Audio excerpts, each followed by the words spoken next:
in the 2012 OHL Priority Selection. Let's bring you back to the desk here, joined by Kevin Hess from OHL Central Scouting. And Kevin, you've been around Central for a while, and you've seen these players coming into the league, and I'm sure it's always an entertaining day to see as the players you get a chance to watch and talk to over the course of the season. Now coming into this day, working with your colleagues with Central, it's got to be a lot of fun.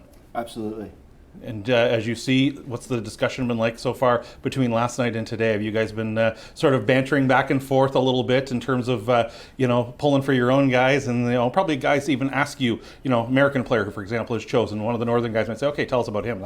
I'm sure there's a lot of those discussions going on. Oh, absolutely, Terry. We don't have Dougie Benham here this year as he retired last year, and Dougie was always pulling for his Northern guys, and we do miss the banter with Dougie, always cheering for his Northern guys, and it brings it with us as well. Like every guy now cheers for our guys because Dougie brought that element to the table. Tell us about the area you scout. So I primarily work in Michigan. However, we have a couple leagues there, as you know, and the Chicago area I'll cover. They'll come into Michigan, or I'll go out there. Ohio, Cleveland Barons had another top 3 selection, and Blake Aerosmith. Last year they had Aiden Spellacy, who went to the Spitfires.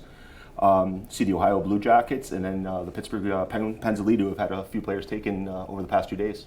And Kevin, I would think you had some favorites coming into this draft, so let's talk about a few of those, maybe some of those players that you had high on your list, or were some personal favorites to track all season long.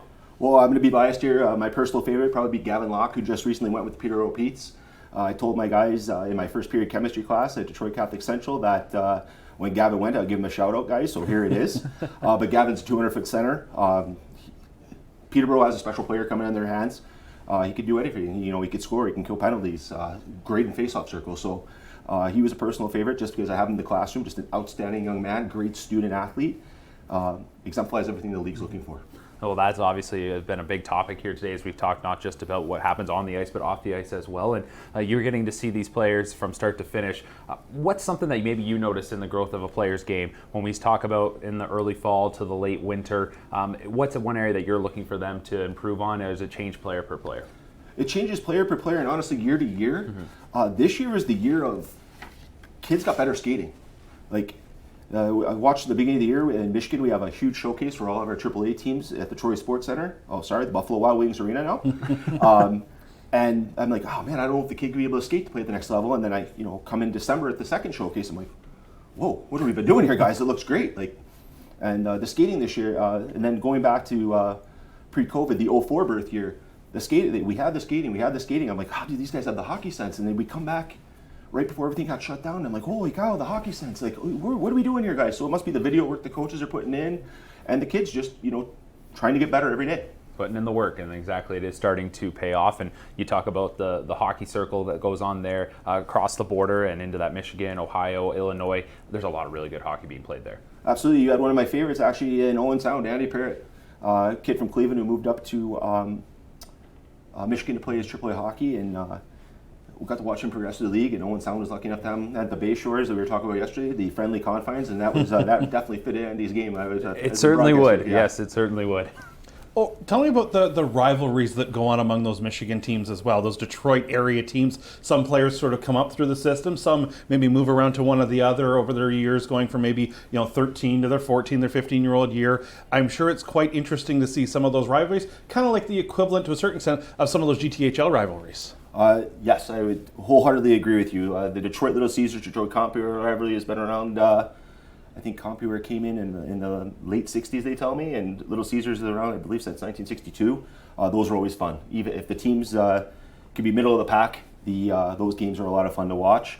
And then even the new rivalries with when the Mission come into town to play Detroit Little Caesars, that's like the Little Blackhawks playing the Little Red Wings, and it's a lot of fun to watch, a lot of skill, and almost playoff intensity even in the middle of the year. I'm sure it makes things very interesting. And then I'm sure in your case too, it's always exciting to see when an Ontario team comes down, or maybe, for example, going across to play in a tournament in Windsor, or we've had Battle of the Border over the years previously. I'm sure it's very interesting to do those comparisons now when you'll see an Ontario team battling against a Michigan team. I can remember years ago, the Toronto, I think it was when John Tavares was playing for the Marlies, they came down for a game and played. It was a big game at one of the arenas down there. I'm sure it's interesting to see those crossover situations. Absolutely. I remember that game. It was my first year I worked in the league. The 89 Marlies came down to play the 89 Detroit Honeybake team. I was at that game.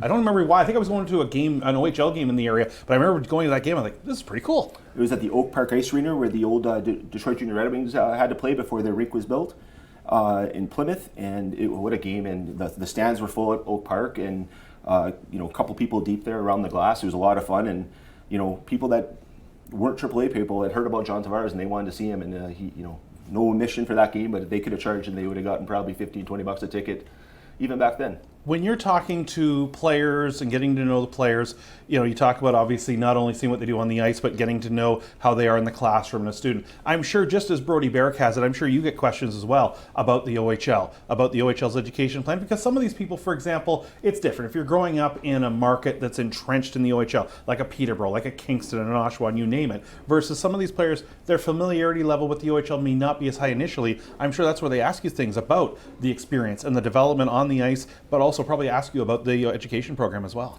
Absolutely. The evolution of the league and the evolution of the education program is second to none. And when you usually when we talk about hockey, you have to sell the mom at one time or another, because she'd be sending her baby boy off to, you look at a map and where's Sudbury, Ontario, where's Sault Ste. Marie, Ontario, and you look at it, like, that's a long way away.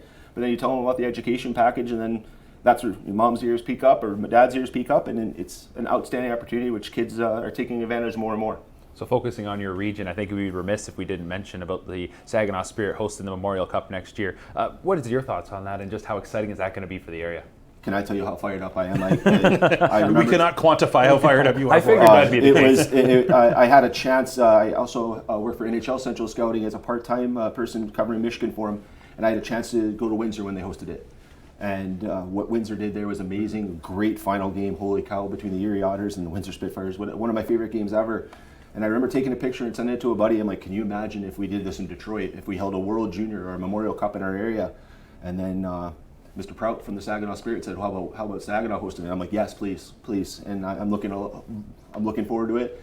And then no doubt in my mind that Saginaw is going to blow how would I say it? I don't even... Blow it out of the water? Yeah. There we go. Thank you very much. They're going to blow it out of the water. It's going to be an outstanding event, and hopefully the United States can host a couple more. Maybe Portland. Portland would be a really cool place to go in the WHL. Yeah, that was the last time it's been hosted. Hey, let's go back. Let's go to Seattle. The Kraken rink looks pretty nice. So a lot of options. Yeah. No, it's great to see, and we've seen them. Before we let you go, I'm sure we saw in the OHL playoffs this year the rivalry between Flint and Saginaw playing that I-75 series, and you being in Michigan as well. I'm sure that was pretty cool to see the two teams where they could battle for a 7-game series. Great for hockey in the area, great for the league. Those two teams being able to battle as a 4-5 and going to a 7-game series. Absolutely, Terry. Hidden gems, both places. Hidden gems, great fan bases. Walking into those arenas, it's two different experiences. Because of how the rinks are set up. Flint has a bigger parking lot where you could be right there. Saginaw, you walk across the street from the parking structure, but the fans are geared up and ready to go. It's a lot of fun, and I had a chance to go to a couple games in the I-75 Divide Series this year, and it did not disappoint. Well, Kevin, we appreciate the time, and I know exciting. We'll let you rejoin your colleagues from OHL Central Scouting, and you guys can swap a few stories, I'm sure, as you guys do when you get together a few times. Absolutely. They're probably going to make fun of the glare off my head here, but anyway, if you wouldn't mind, I'd like to give a shout out to my daughter, Olivia, watching home, and her class, second grade, Miss LaRocca's class at Troy Wass Elementary. I told them I got to go do a career day, and I decided to talk about scouting and talked about the Ontario League, and so I told the kids if I ever got on TV, I'd mention them. So, Miss LaRocca's class, hello.